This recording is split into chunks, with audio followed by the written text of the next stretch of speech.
Hi, good morning. Teresa McGallicher from the Miracles Tribe, here with our daily workbook lesson from A Course in Miracles. Today we are on lesson 186.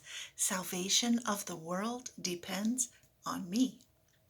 Here is the statement that will one day take all arrogance from every mind. Here is the thought of true humility, which holds no function as your own, but that which has been given you. It offers your acceptance of a part assigned to you without insisting on another role. It does not judge your proper role. It but acknowledges the will of God is done on earth as well as heaven. It unites all wills on earth in heaven's plan to save the world, restoring it to heaven's peace. Let us not fight our function. We did not establish it. It is not our idea. The means are given us by which it will be perfectly accomplished. All that we are asked to do is to accept our part in genuine humility and not deny with self-deceiving arrogance that we are worthy. What is given us to do, we have the strength to do. Our minds are suited perfectly to take the part assigned to us by one who knows us well. Today's idea may seem quite sobering until you see its meaning. All it says is that your Father still remembers you and offers you the perfect trust He holds in you who are His Son. It does not ask that you be different in any way from what you are. What could humility request but this? And what could arrogance deny but this? Today we will not shrink from our assignment on the specious grounds that modesty is outraged. It is pride that would deny the call for God Himself. All false humility we lay aside today, that we may listen to God's voice reveal to us what He would have us do. We do not doubt our adequacy for the function He will offer us. We will be certain only that He knows our strengths, our wisdom, and our holiness. And if He deems us worthy, so we are. It is but arrogance that judges otherwise. There is one way and only one to be released from the imprisonment your plan to prove the false is true has brought to you. Accept the plan you did not make instead. Judge not your value to it. If God's voice assures you that salvation needs your part, and that the whole depends on you, be sure that it is so. The arrogant must cling to words, afraid to go beyond them, to experience which might affront their stance.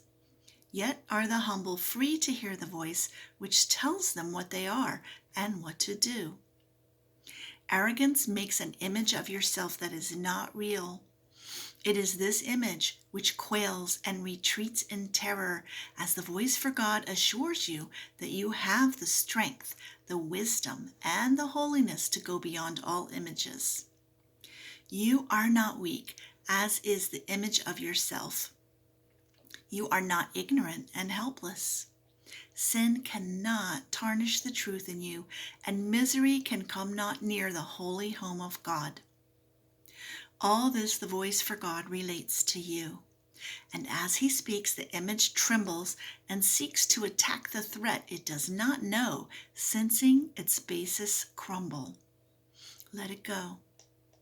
Salvation of the world depends on you and not upon this little pile of dust. What can it tell the Holy Son of God? Why need He be concerned with it at all? And so we find our peace. We will accept the function God has given us, for all illusions rest upon the weird belief that we can make another for ourselves. Our self-made roles are shifting, and they seem to change from mourner to ecstatic bliss of love and loving. We can laugh or weep and greet the day with welcome or with tears.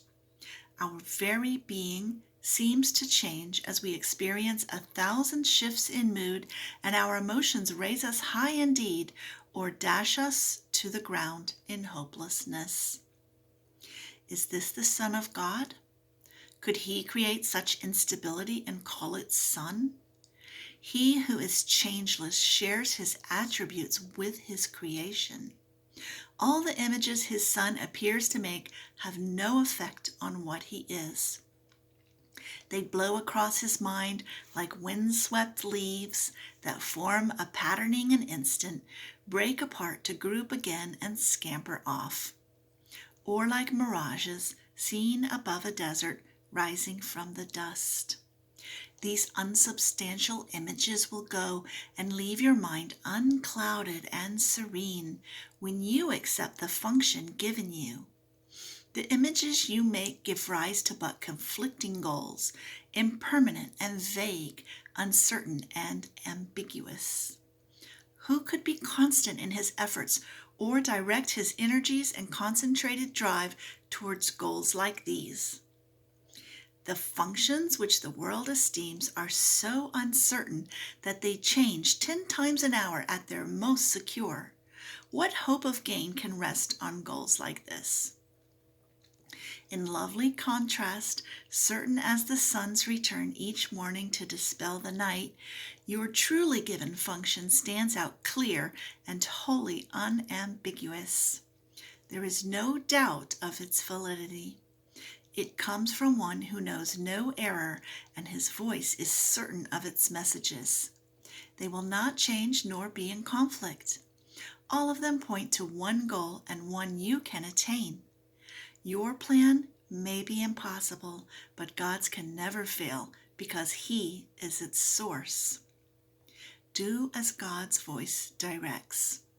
And if it asks a thing of you which seems impossible, remember who it is that asks and who would make denial. Then consider this.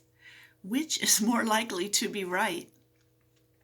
The voice that speaks for the Creator of all things, who knows all things exactly as they are, or a distorted image of yourself, confused, bewildered, inconsistent, and unsure of everything? Let not its voice direct you. Hear instead a certain voice which tells you of a function given you by your Creator, who remembers you and urges that you now remember Him. His gentle voice is calling from the known to the unknowing. He would comfort you, although He knows no sorrow.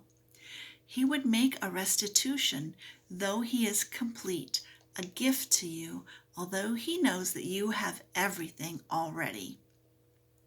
He has thoughts which answer every need His Son perceives, although He sees them not.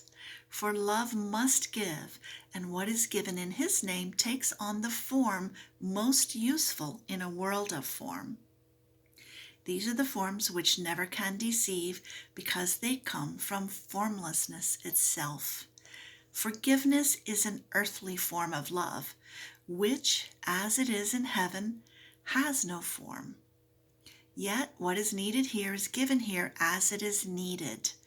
In this form, you can fulfill your function even here, although what love will mean to you when formlessness has been restored to you is greater still.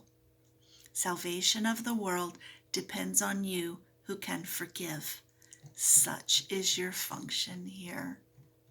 Thanks so much for joining me every day for these lessons. I look forward to seeing you again tomorrow, and have a fabulous day. Bye-bye. Love you.